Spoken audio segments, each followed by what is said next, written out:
很高兴您来到 Star 频道，现在订阅并分享频道会更有趣。赵丽颖的脸太精致了吧，这刘海造型，这身材美极了。都说赵丽颖的脸是老天爷追着喂饭吃，但你可能不知道，这碗饭她差点就没接住。10年前，有导演当面说她圆脸演不了主角。2026年刚开年，她一个齐刘海造型冲上热搜，评论区直接吵翻天。一边夸孟回盛明兰美翻了，另一边骂这刘海也太土了吧。更反常识的是，业内造型师透露，赵丽颖接近55分的身材，在红毯上却是定海神针，出错率极低。一张被誉为人间建模脸的面孔，为何总被一个发型推上风口浪尖？她的造型团队究竟藏着多少花短为长的魔法？赵丽颖那张脸，这些年好像被时间忘了。2026年初那场活动，高清镜头对脸拍，皮肤紧致，眼神亮得跟10多年前演《姗姗来了》时没啥两样。这不是妆化得好，是她骨相底子硬。她的脸型早年是标准的娃娃圆脸，满满的胶原蛋白，后来不知不觉轮廓越来越清晰，变成了现在这种介于方圆脸和鹅蛋脸之间的模样。这种变化很微妙，脸长度增加了一点点，下巴的弧度更精致了。五官呢，还是集中，但看着不挤，反而显得脸特别干净。她眼睛大，形状圆，内眼角尖尖的，外眼角微微往上走。不笑的时候清澈，一笑起来，眼弯成月牙，灵气马上就出来了。很多人说她抗老，秘诀就在骨头上。她是短圆脸的底子，天生带有幼态感。脸上的骨骼，特别是颧骨和下颌角，并不突出，挂得住肉，所以软组织一直很饱满，不容易出现那种干瘪的凹陷。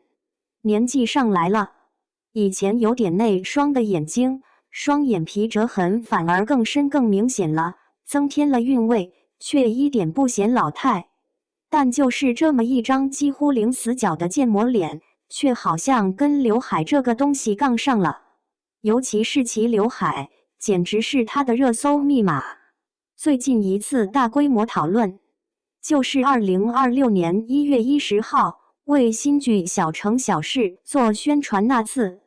她顶着一个非常标准的厚重齐刘海出现，搭配一身昂贵的高定礼服，网络上瞬间炸了。讨厌这个造型的人，话说的挺直白，这刘海是封印了颜值吧？显得好闷，把颖宝眼睛的光都遮没了，有点土气。梦回非主流时期，他们认为赵丽颖的优势就在明亮的眉眼和优秀的额头，这个刘海全给盖住了，得不偿失。喜欢的粉丝则激动不已，这不就是盛明兰本兰吗？好乖好少女，梦回知否？这是为了新角色吧？感觉很有故事感。他们从中看到了经典角色的影子，也愿意相信这是为了作品做的牺牲。其实翻翻旧账，赵丽颖的刘海史就是一部起伏史。早年老九门李尹新月那个刘海，大家就爱得不行。那不是一刀切的齐刘海，是带点参差感的，搭配复古卷发，俏皮又大小姐，成了经典。可到了知否知否硬是绿肥红瘦，少女时期的盛明兰那个齐刘海，评价就两极分化了。有人觉得可爱，有人觉得笨重，掩盖了她的机灵劲。所以2026年这次怎么看都像历史重演。她的造型团队后来也没明确解释，但圈内人猜测，大概率是为了贴合新剧里角色的设定，也可能是一种有意无意的情怀杀，致敬那个让她拿下大奖的盛明兰。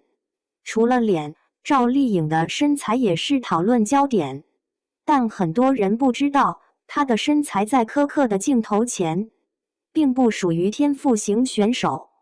她个子娇小，骨架也小，真正的短板在于比例。她的腰偏长，腿的相对长度在女明星里不算优越，接近55分的比例。穿错衣服的时候，这个缺点会被放大。比如早期一些低腰线的裙子，就会把它切成更短的上半身和更短的下半身，显得有点拖沓。但神奇的是，你看她最近几年的红毯，几乎次次封神，很少失手。这就全靠穿搭智慧了。